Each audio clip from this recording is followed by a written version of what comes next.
everyone. I'm Cody Meyer, Transportation Center with CFAs, and the faculty of climate sensitive areas in the CFAC rules.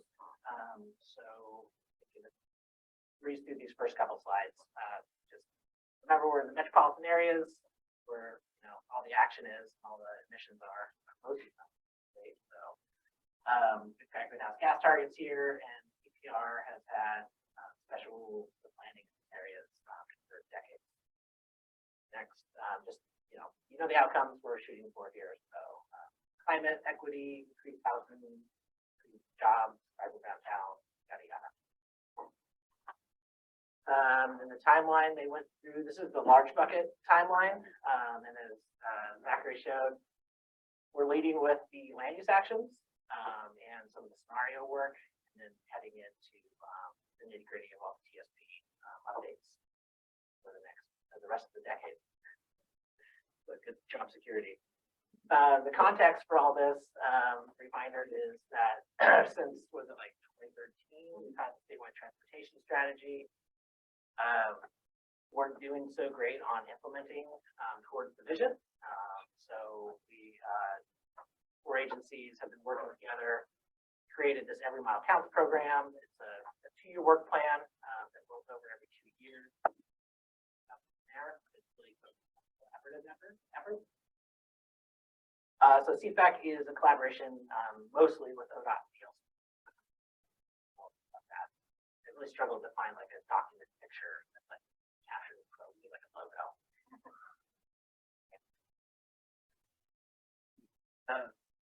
So the next slide is just kind of broadly like why a climate friendly area. Again, back to the statewide transportation strategy. We have goals for land use in the statewide transportation strategy. One is that we keep doing UGVs the way we do them, and our monitoring found that like it's pretty good on keeping up with population growth in urban areas. The other was that about 30% of Oregon's households in the future need to live in like walkable mixed use neighborhoods. And that really is a key enabling strategy for like micromobility and car sharing and transit and the mode shift that we need to see, which are also strategies for the SDNs. So that's why we're doing this. We also know just at the LCD we've had policy on increasing housing and transportation choice over time. We're in the middle of not only a climate crisis, but a housing crisis. So this kind of gets both of those, trying to get more housing options in the areas of the state where obviously, if you saw the second slide, there's a jobs housing imbalance. There's more jobs than housing. And from what I've seen in a lot of the RTPs around there, is like we're projecting that to kind of grow worse over time. Becky's nodding, so that's good. Next slide. So what is a climate friendly area? If you're here in person, you would have lunch at one. They're not revolutionary. These are downtown centers, mixed use corridors, walkable pedestrian scale. So a lot of the stuff was developed because the car became the primary mode of choice. They're planned for high quality pedestrian bike transit service and parking advantage because it's compact land use type. Slide. Where are they required? So again, we're just in the metropolitan planning areas. We're looking at cities or urbanized county areas, so counties that provide urban services to a population of 5,000 or more.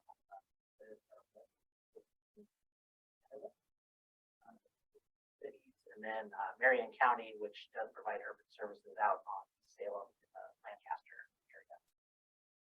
In Metro, again, not revolutionary here. Metro's been doing this since the 90s, Region 2040. So the rules say, hey, if you're a metro city, use your Region 2040 center. That's not a CFA, but a lot of the different requirements that would kind of come into play when a CFA is in place are then kind of transitioned over to Region 2040 centers. Next slide, please. So the requirements on the left, first of all, when they're doing the studies, I'll show you the phases in a slide or two, but there's requirements for like where do you cite a CFA, and so we knew like people are already doing this planning. Not revolutionary, these aren't new. This is setting some minimum standards. So the rules say for cities when they're doing these studies, like, look where you're already planning for this kind of stuff. Where you have, downtown zoning, you have mixed use, PUD style zone. Start there. Look for areas that would be served with transit. Planning for these things, we're probably planning for high quality bike and transit. Not an in-depth analysis, but just make sure, like, hey, you check with Public Works to make sure that, like, where you're doing candidate areas, that your Public Works department says, like, yeah, that's not crazy. We do have kind of some capacity, or we're anticipating capacity based on what we were already planning, seeing developed there. There's some exceptions for hazard areas, so we obviously don't want to put a bunch of development in the floodplain, that kind of stuff.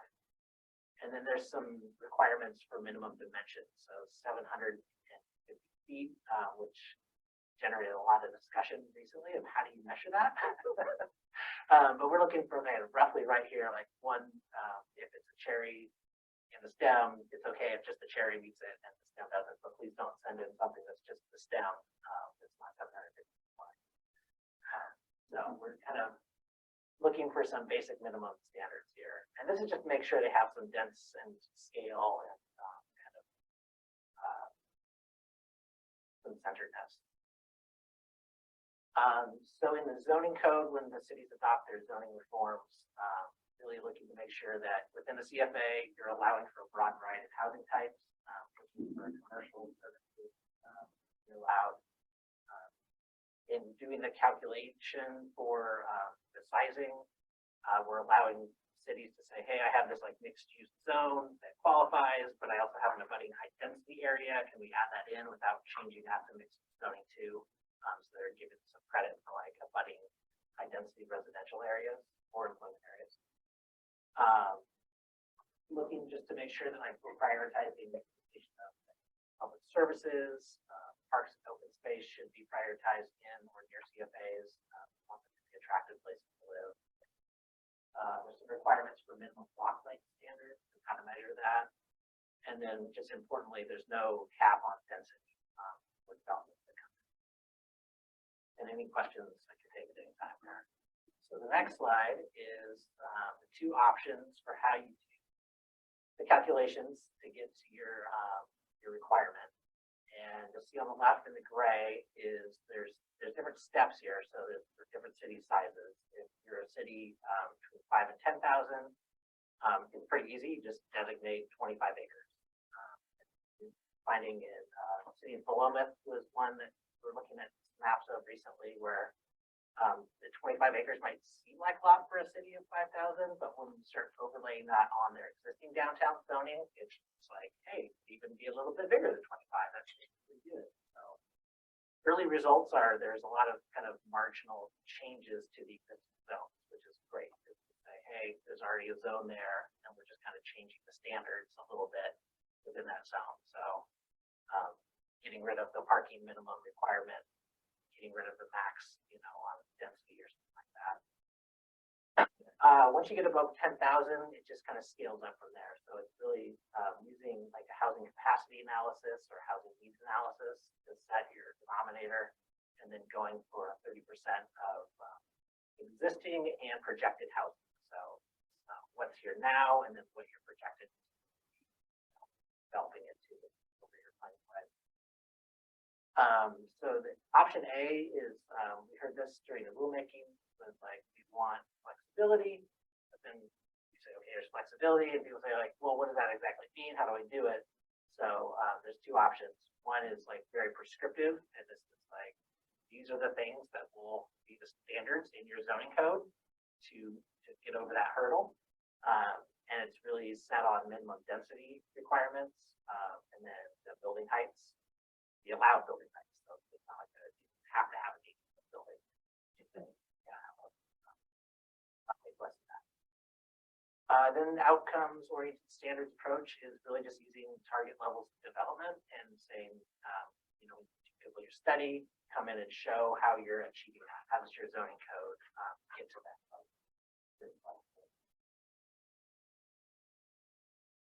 So the next slide is the phasing. So right now we're in phase one, and that is a study.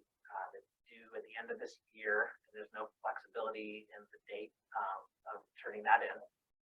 We've got contracts ongoing right now. It really starts with community engagement and community engagement plans, equity engagement, populations, then identifying the CFAs, like where they might be, looking at what are the development standards there in place today, and then kind of what would the gap be between where you need to go with the development standards and what's there today.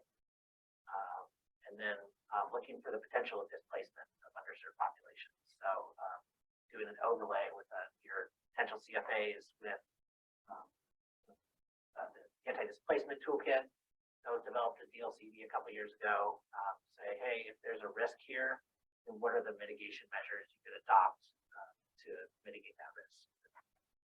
They look up table of things based on what kind of flags get raised. Look up, okay, that's this type of risk, and here's like a housing production strategy you could employ to mitigate that risk. So that work's ongoing. Our contracts end at the biennium in June, but we gave folks the end of the year to kind of keep thinking on that, turn those in. And then in phase two, it'll actually be adopting the zoning changes. So that is due in December of 2024, unless cities said, hey, I want more time. A couple cities did apply for an extension on time for that, and we're granted that. So, but for the most part, it looks like people are coming in at 2024.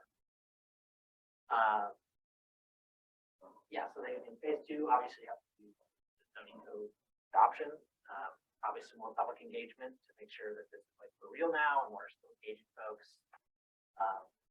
Looking at housing production strategies, if there was a need to mitigate displacement, the production strategies have to be employed at that time as well. Then there's some transportation stuff that happens. So the one big one that doesn't happen is the DPR 0060, which would apply at the time of the zone change traditionally, but the rule 0325 says if you are designating a CFA or you're making a plan amendment in a CFA or town center subsequent to adoption, you do not have to do 0060, use this alternative approach instead, which is a much lighter left. And so what that really does, those last two bullet points on the right there, is that say, look for any impacts to the state highway system. That tool that Zach had a link to up there to say, hey, here's where those would be, so you can overlay that with your CFA. And then also just looking with a little gap analysis. So really working with that multimodal inventory, but really just find what the CFA. Say, hey, we can get people to reduce the amount of driving, land uses, but we also need those kind of enabling transportation choices to be in place as well. So we want to make sure that we're really focusing in on what are the projects that need to happen to make that successful. Next slide.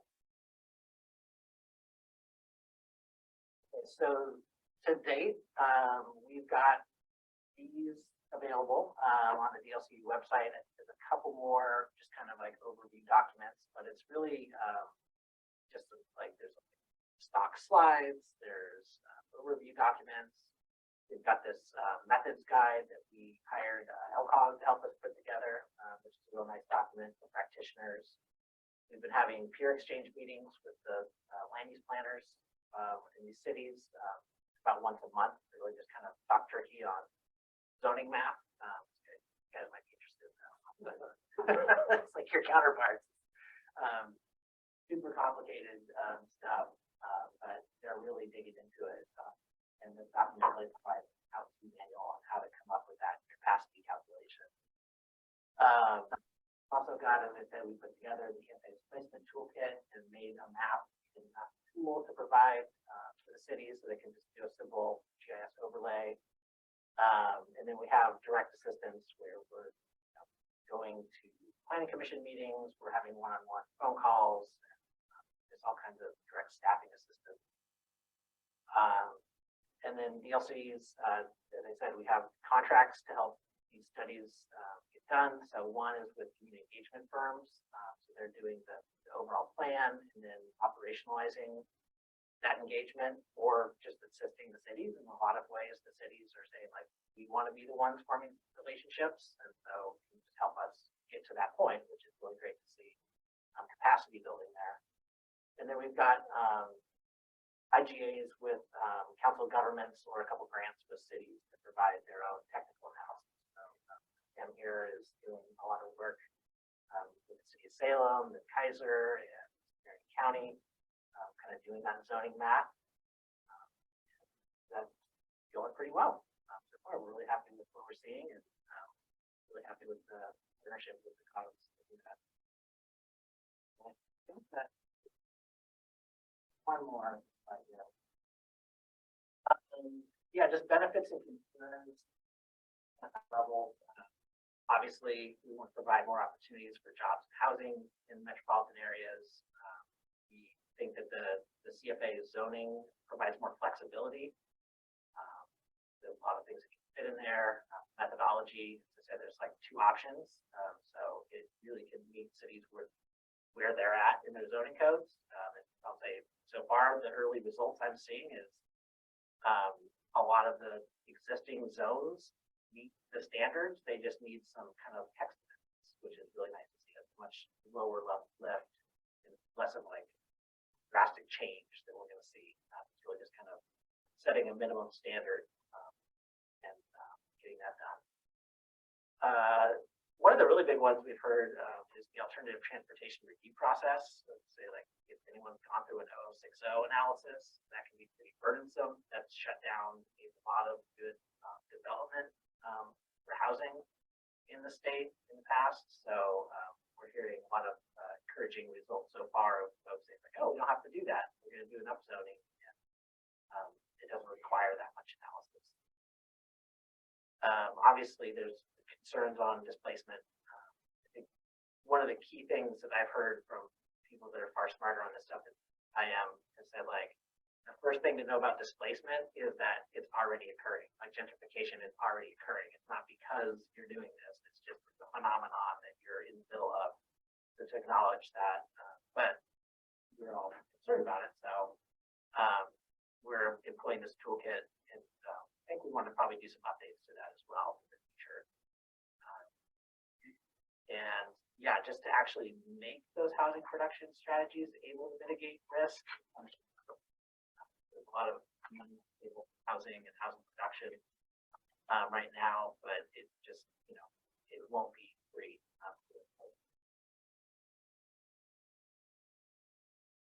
So yeah, that's my presentation. Have any questions? I can reflect these two. Yeah, any questions for Cody to reflect, I guess? Any questions? Also from the folks online?